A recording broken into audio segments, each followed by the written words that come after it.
Okay, good afternoon, everyone. Here we go. So this is lecture number 21. There's only one more lecture after today, and that'll be Wednesday, where I present something new to you. And on next week, on Monday, we'll just have a Q&A day, any questions you might have for Lab 5. And then on Wednesday of next week, we'll just do a review for the whole semester. So today I'm going to teach you how to make use of this small organic LED device, the Oled display that you have in your kit. And there are sort of two ways of approaching it. There's kind of the easy way, which is to make use of a library that someone else made, and then we just use the functions in that library the same way we use any other functions like delay and so forth. And that's using what's called the API, the Application Program Interface, to the library. So I'm going to show you how to do that, and along the way I'm going to give some definition to this notion of an API, which those of you who have maybe previously studied software may have already seen that before, and if not, you'll certainly see it again in the future. So today is really about in detail. It's how to wire up and program this little OLED display, which you're going to need for Lab 5. But the bigger picture for today is how do you make use of a library that someone else wrote. Okay, so let's get into it. And feel free to ask questions as we're going along, either in chat or there in the room, and David can moderate that as always. So this display that you have in your kit, it's a 0.96 inch. That's just the size. So it's about an inch across. Or it's called an organic LED display. That just refers to the materials that are used to make this thing. And what's inside that device are three different things. So first of all, there's a dot matrix display, and it has 128 rows and 64 columns. And you can turn those dots on and off to create different, kinds of displays, whether you're doing pictures or tables or letters, numbers, and so forth. There's also connected to that display, there's a driver called the SSD 1306. I don't know where that number comes from. Solid state driver, I would guess. The 1306, I don't know, but it's the standard driver chip that's connected to the dot matrix display. And then that whole device is then connects to your Atmega 328p using an interface called I2C. Really, it's I squared C. Down the bottom here, you'll see that it's called I squared C, but people often write I2C because it's just easier to write. You have to go in and change the font to put a squared up there. That's called the Inter-Integrated Circuit Interface. It is an interface that allows two different integrated circuits to connect to each other. And it's a simple interface. It really, when we say interface, what we're saying is how do you physically connect device A to device B? And this is just a two-wire interface here, right? I mean, the ground is implied, but there are two wires here. There's a serial clock, and then there's a serial data line. And you'll notice if you look at the OLED display, it has 4 leads on it, or 4 terminals. One is VCC, that's going to be 5 volts. One is ground, so that's going to go to your system ground. One is SCL, that's for serial clock. And if you look at the pinout of your 328p, and you look at pins 27 and 28, you'll see number 28, it has many different functions. It can function as PC5. We've already seen it as an analog to digital converter pin. It can also function as this serial clock line. And then pin 27 is the serial data line. And so this interface is an interface that provides clocked serial data. So it's a synchronous serial data interface. So the wiring, the physical connection between this device and the chip is just this. That's it. You give it 5 volts, you make sure you ground it to your system ground so that, your you're at Mega, of course, that ground wire there has to also be connected to that system ground. Then you just wire up SCL and SDA, and that's the hardware part of this. Now, programming this device is quite a bit of work because you have to program this driver, and you have to also program it so that it can work over that interface. And that involves making use of lots of different registers. So to program this thing, there are two ways. You can write register level code, which is what we've been doing all semester long. When we programmed GPIO, we had to do the DDR, data direction register. When we programmed the analog to digital converter, we had some registers. We had to program them the right way. When we use the timers, we're using these two different configuration registers. So this is all register level stuff. And it requires, a fairly detailed knowledge of the hardware, and the specification of the device. So to program this thing sort of the low level way, we would have to write register level code to control the dot matrix display, and also to handle the I2C communication. We're not going to do it that way. You may in the future need to do that. But what I'm going to show you is a simpler way to program this thing using some external libraries that someone else wrote and posted on GitHub for people like us to use if we want, at our risk. And so there are two different libraries. There's one, the SSD 1306, which is a set which is a library with a set of functions that can be called upon to do things, to display things on that device. And this library hides all the details of this SSD 1306 driver chip. There's also this should be an H here, and we'll talk about what those H and C mean. There's also a library that this person provided, which handles the I2C interface. And so to give you a sense of how to do that, I could just sort of say, here they are and here's how you use them. But rather than that, what I want to do is this. I want to just pause for a minute and I want to back up.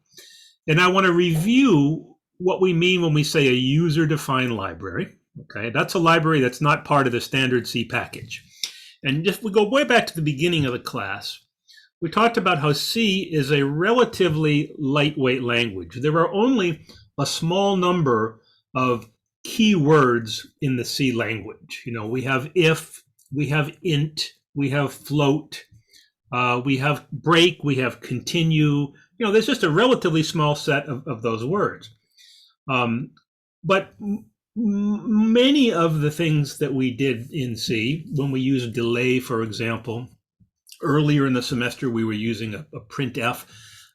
Those are actually library functions. They're not actually C statements as such. They're library functions that are part of the standard C package. So when you say I'm working with C, that means that you're using that sort of core set of C function. There's also a standard library that comes with C, and that has delay and other things in it. And the way we call those functions, the way we use them, is following something called an application programming interface specification. And it turns out that for much of the semester, we have been using an API. We just haven't called it that. And we've been using a library that I developed and I told you to go ahead and use. And this simplified some of the coding that you were done. So let me show you what I mean. I want to just roll it back to dealing with the UART. And we reviewed all of this on our last class. But the idea was when we wanted to send messages, text, numbers, or whatever, from our chip, right?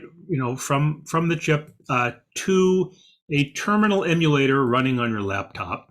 We use the UART and we use this converter, right? And we had to write the code that would set up the UART, initialize it, and talk to it and all that. And the way I introduced that to you, I gave you code that looks like this. We've seen this program sort of many times. This was a code that just sent a string to the COM port via the UART. And if we look at the code itself, if we look at the main function here, right? What are we doing? I'm defining an array of characters. I called it my string, and in the last time we used it, I had it print out "It's almost summer." Then I invoked a function called uart_init, and when I was describing to you how to use the uart many weeks back, I went through it really fast, and I said, so if you ever have to get down in detail and use the uart, you will have to refer to the data sheet for the Atmega chip or the textbook. But for our purposes, if you want to initialize the uart, just use this function that I've written. Go ahead and copy that function and use that to initialize the uart. And then if you want to send a string to the uart, just use this function that I've created called sendString, right down here. And if you want to just send an individual character, just use this function. Okay, and you've been doing this for weeks. Okay, so what all of this amounts to, these are functions that I wrote. They're simple functions, but they allowed you to initialize the UART a certain way, send out an individual character or send out a string, and then voila, all those characters are sent over the UART and they show up on your terminal emulator. So this is user-defined functions because I defined them. I'm not the author of C, right? So these are just functions that you could have, maybe you wrote your own, but Dave McLaughlin wrote these, and I said, go ahead and use these. By the way, when you look at them right now, you only see, you're only seeing sort of the beginning of this function definition, and that's because, as I often do, I'm hiding the actual code itself. I'm just folding it up. Visual Studio Code allows us to, they call it code folding, but if I were to click on this thing, it would open up and we'd see the code there. But what you've done many times is you just cut and pasted this right into your file so that you could go, and to make use of the UART, you just called these functions, okay? And let me just say just a little bit about how a C program interprets all this, right? You've got your main function. You can think about that as your application program that you write. And then I like to define all of my user-defined functions below main. And in order for the compiler to make sense of that, up top we had to create what are called function declarations or function prototypes. They go by both of those names. So the idea was that the compiler, when the compiler gets to a line like this, it says send string my string. It doesn't know what send string is. That's not a recognized C command. But the fact that we had a function declaration or a function prototype up here, that told the compiler that the full definition of this function will be provided elsewhere. But for now, accept that this is a function that's going to take as input a pointer to a character array, and it has no return. It returns void, right? So this tells the compiler, when you see this thing, don't complain, because you're going to get the full definition of it later on. And then down here is where we provided the full definitions of those functions. And so we've been doing this for many weeks. But what I want to do is just sort of look at this same process in a slightly different way.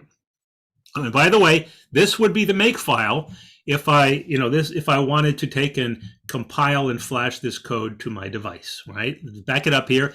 This function is called uartstring.c, right? So if I wanted to use the make file, I give it the source file name uartstring.c, and you've been using this make file in lab 4, and you'll use it again in lab 5. Okay, so that's just how you would take and flash that to compile it, flash it to your device. Okay, what I want to do though is show you another version of that same program, and the thing that's about it is you don't have in the source code file, you don't have the definitions of those functions. I took them out. Okay, I'm going to back up a couple slides and to this messy one that I just showed you. In this source code file itself, I have the full definition of those functions. Like I said, it's hidden here because I folded them using that option in Visual Studio Code so I could fit everything on one screen. But if I jump ahead, here I'm creating a new version of this application. And I just don't have those function definitions. Also, I'm going to jump back 2 slides, right? 1, 2. Those function declarations or prototypes up here, that tell the compiler, yes, these things are functions that are going to be defined somewhere else, right? Those don't appear to be here. Instead, I've got something here called uart.h. What I've done here is I've created this program here, this application program, right? And it's over here in my project folder, but I've also, in a separate folder, I've taken the definition for all those functions, uart.c. And so I'm going to jump ahead and show you that, right? If I look at here it is, uart.c. This is where the definition of those functions are. Okay, so I've just taken it, and instead of having them in my original application program, I've just put them in a separate program. That's fine. Okay, well, what about, I'm backing up to where we were. What about those function prototypes that we need that go up here, right? Well, what I've done is I've created another function called, or another file called uart.h, and I've included that. So what the compiler will do when it gets to that is it will go and it'll open up this file uart.h, and it'll copy everything from that right into this source code before it compiles it. And that's where I've tucked those function prototypes. Okay, so this is just another way of me. I'll go back up 2 slides. I know I'm doing a lot of back and going forward and backward, but I'm going to go back. Okay, I'm on slide 5. Here I had everything. Right, I had the definition of my functions, and then I had the function prototypes, right, or the declarations. Those appear to be missing from this version. It's because I've tucked both of those things into separate files. And the reason why I'm doing this is I want to treat these functions, uart functions, as a library that I made. Right, so this is just a library, and instead of always having to take all the contents of that and cut and paste that right into your application program, what you can do is stick them right there in the directory and make use of them by using what's called an application program interface. And so the idea is, let me just take a look at uart.h. Right, that's just going to be those preprocessor directives that those function prototypes. Here they are.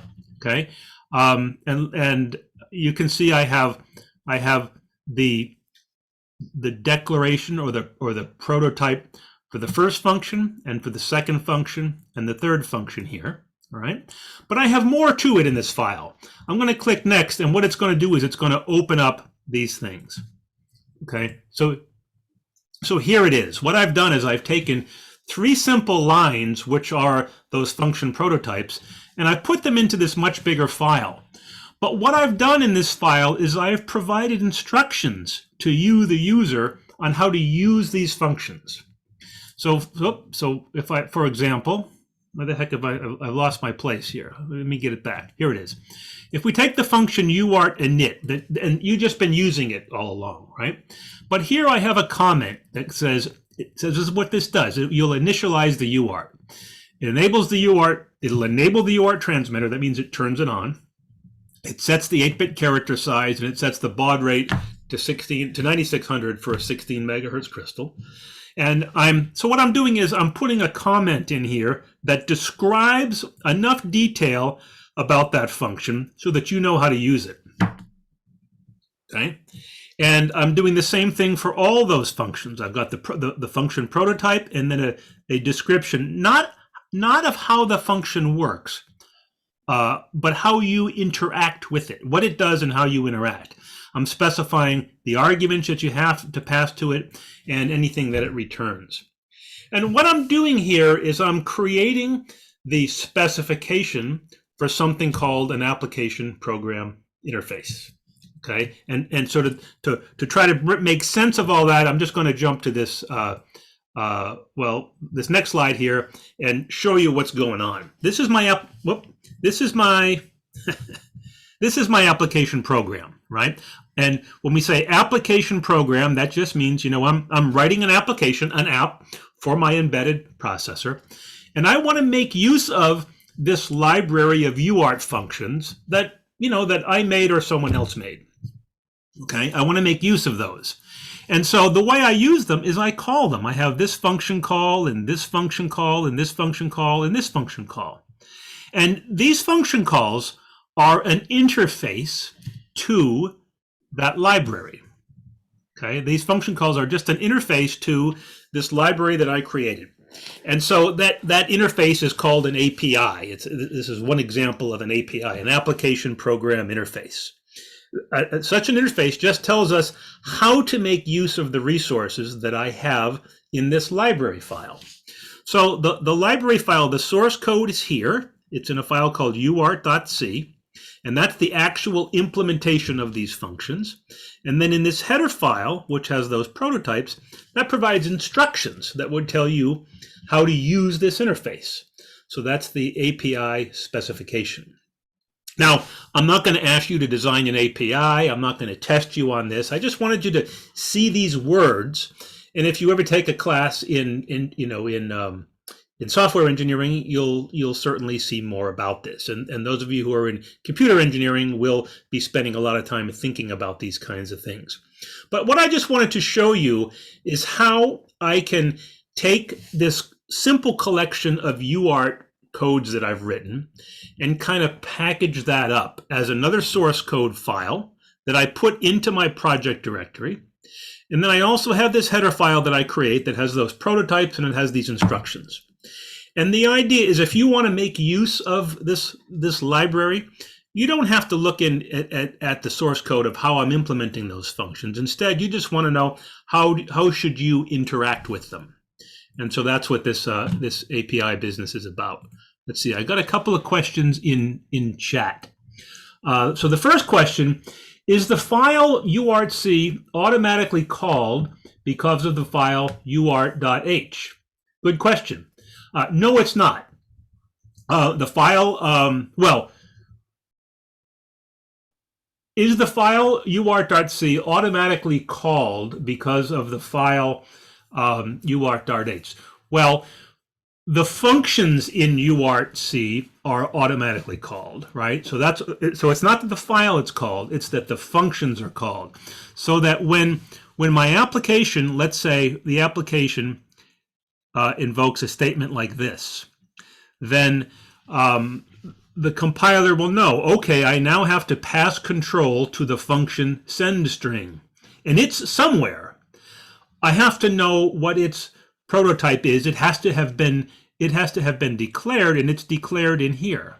But the question is, how does this get compiled? How does the compiler know where that source code actually is located? Well, the difference here would be when we create our make file, we would actually put both source code files there and we would compile them together. That's how all that source code comes together. So we're actually compiling both of those pieces together. We're compiling both our application program and our library. We're compiling those together. Now this is kind of an inefficient way of doing this, because usually you don't need to compile the source code for a library. Usually you would link it with an object code for that, meaning it's already been compiled and you have access to the object code. But I'm not going to get into all that with you. I wanted to kind of keep it simple. So the idea here is when we're compiling, we've got both of those files, both of those source code files are right there in our project file. We've got our make file right there. And when we run make, it's going to compile both of those things together. So that's how the source codes come together. How is it that the compiler knows about the functions in uart.c, right? And let me go back and find uart.c. That was this one here, right? And it has the definition for these three functions. And how is it that the compiler knew how to make use of those functions? Well, that's because I had UART.h, which provided that information. Okay.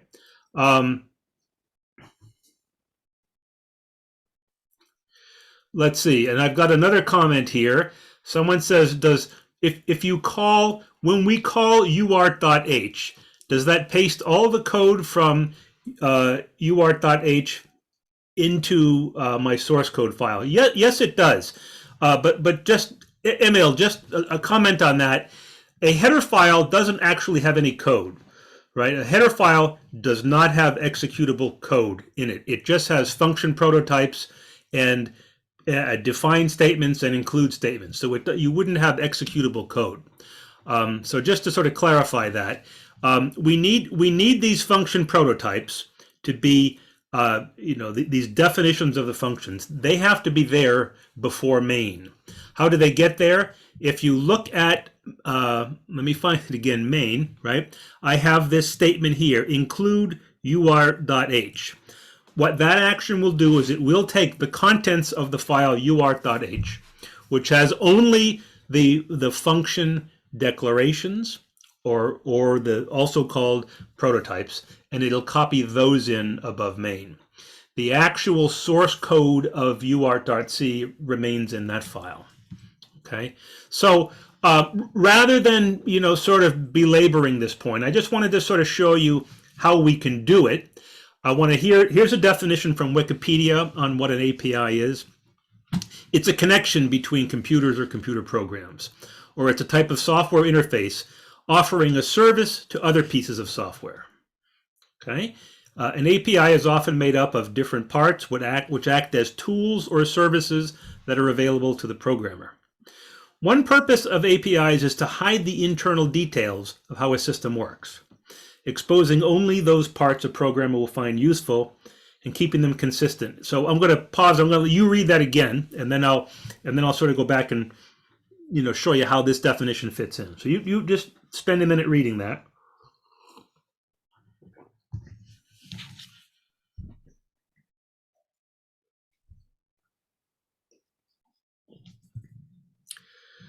Okay, okay, I've got a question here. Why don't we compile the delay functions as well? And why do we have to compile UART.c and not the delay functions? Really good question. So let's go back to my application program. Okay. I want to use the function util delay. That is, I want to use a delay function down here, delay millisecond. Okay, that function is defined. Its definition, the full code, the source code for that exists somewhere on your computer. It's actually already compiled, and it exists somewhere within the directory structure of the C program installation, right? The C installation you have on your laptop. The prototype or the declaration is in this file up here. So that's why we've always been writing include util delay.h. That provides the prototype, also known as the declaration for that. That's enough to tell the C programmer there is a function here called delay millisecond, and I'm giving definition to it in this header file. So we've been including that all along. But notice that it's in brackets instead of in quotes. And the fact that it's in brackets here tells the compiler that this is part of the standard C installation. And when you set up that C installation, it knows where those object codes for something like this are located. So that's part of the standard C installation. You don't have to worry about compiling it. It's only when we invent our new code or we bring new libraries into it, right? Then you're going to, currently we're putting those in our project directory, and that's why we have to compile them. Okay, so this business of an API, what that means is when I told you, hey folks, use this function to initialize it, and then use these functions here to send a character or a string. That's basically the API. I've just given you the definition of how to use these things. See, when you write a library, you have to tell the user, this is how you use these things. Formally, the way you do that is you say, for every function, these are the parameters you have to pass to it, and this is what gets returned from it, and this is what this function does. You don't tell them how to do it, how it's done. You just tell them what the thing does. Okay, so now I want to sort of transition, and I want to show you how all of this applies to using this OLED display. Okay, so what we're going to do is we're going to just briefly examine these two libraries here, I2C and SSD 1306, and we're going to briefly look at their application program interfaces, right? Where they're going to give you instructions on how to use those things to program this organic LED. Okay, so those libraries are not part of C. They're not part of C. They're user-defined libraries that some good citizen wrote and published on GitHub for anyone to use at their own risk. Okay, and so at the beginning of the semester, when I was decided to incorporate an OLED display, I went out looking for a simple library that we could use, because I knew that for us to actually go in and sort of write our own here, right, this and this, or deal with these things at register level, at this stage of the semester, we're kind of exhausted at this point, right? So instead, in the spirit of this being a course that's an introduction to embedded systems, I wanted to give you a systems approach to doing this. So instead of having us write all this low-level stuff, I wanted to be able to say, here are some libraries. They're on Moodle. I posted them on Moodle. You can just stick them right in your application folder and go ahead and use them. So here I've created a new application, and I've called it Testing OLED. So this is a new folder or a new directory, right? It's a new project that I'm working with. And I have my application program called OLED test.c. Okay. I also have the library that is both the source code and the header file for I2C. This is the library that handles the I2C interface. And I also have the library here that handles that display driver. I pulled these off of GitHub. I've since posted them to this week's Moodle tab. So what you want to do is download those 4 files and put them right into your project folder. And there's also the make file here that you use that will automate the process of compiling and flashing. So let's sort of go through this. Let's see. Well, first I just put in a README file. I just wanted to acknowledge where I found this stuff. That's important to use, So I'm just sort of giving instructions on how to use this, and I wanted to acknowledge the authors who posted this code. I mean, we want to make sure we give them credit for making these available. Okay. This is my application program. It's a small application program. OLED test.c. This is my entire program that I write, and all it does, I'm going to automate it later on. This is the whole thing it does. It just prints line number 00, line number 01, ... all the way down the bottom. And then at the very last line, there's a scrolling display. And I just wanted you to illustrate this, that using the particular font that these libraries default to, you actually get 7 rows in this thing, okay? It'll give you, 7 rows of character, 7 rows.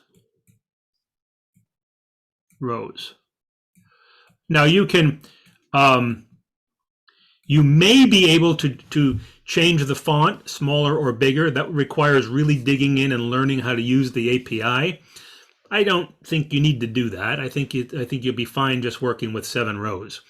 But what I want to do is just show you how I made this simple display that prints the text line, and then it's printing a number, and then down here it's printing something that's scrolling. Okay, so let's look at my include statements here. So I have the usual ones here, avrio.h and utildelay.h. We've been using those all semester long.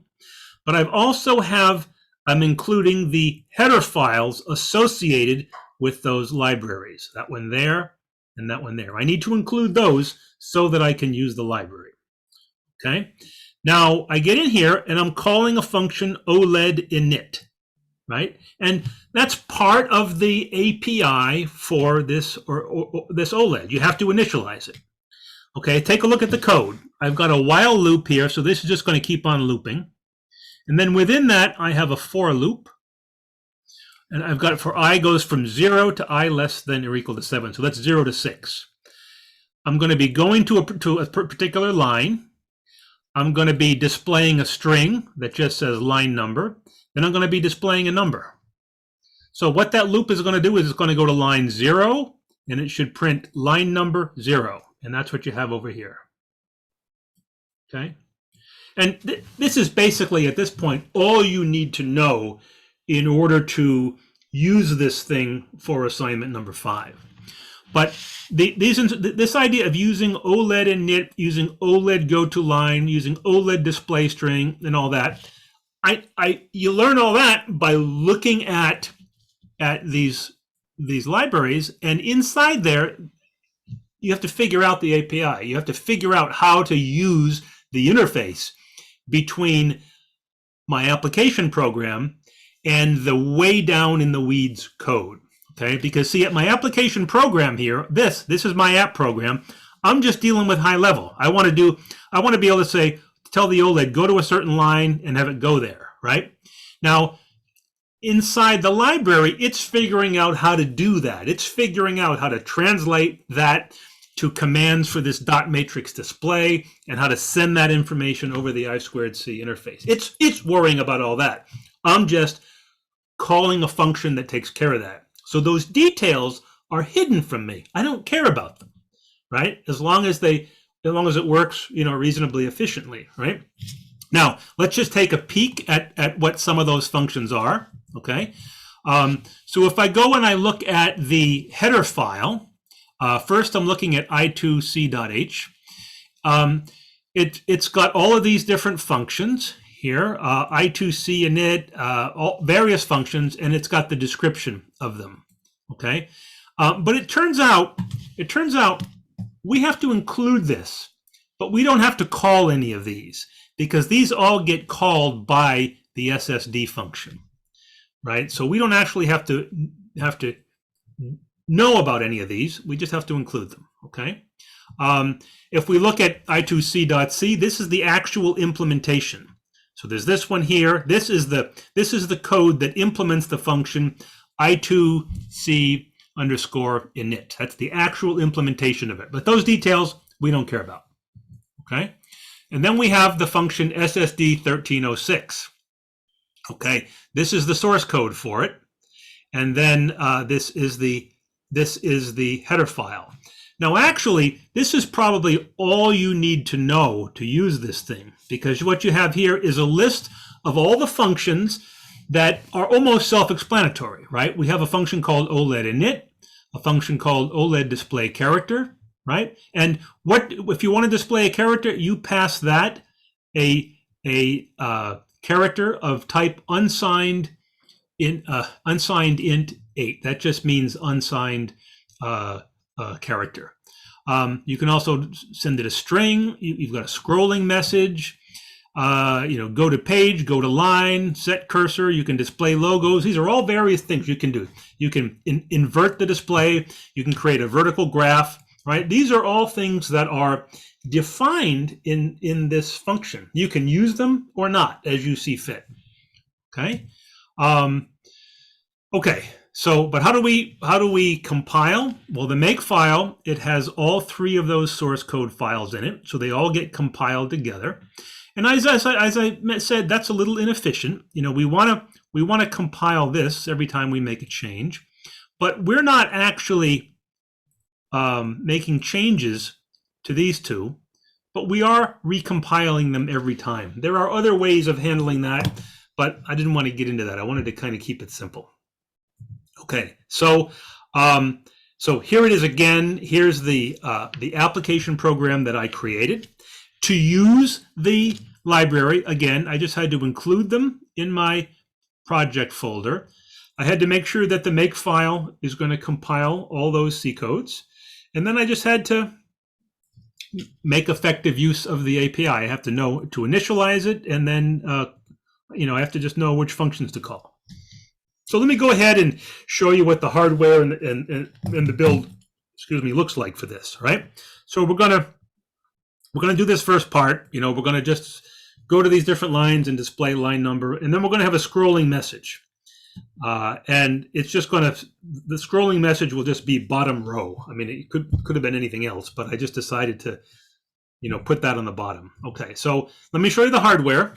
Okay, this is the whole hardware, the circuit board, and then you see that I've got my Pocket programmer here. One of the things, sometimes people have difficulty getting the Pocket programmer to be seen by the computer. You want to make sure all 3 of these LEDs are on.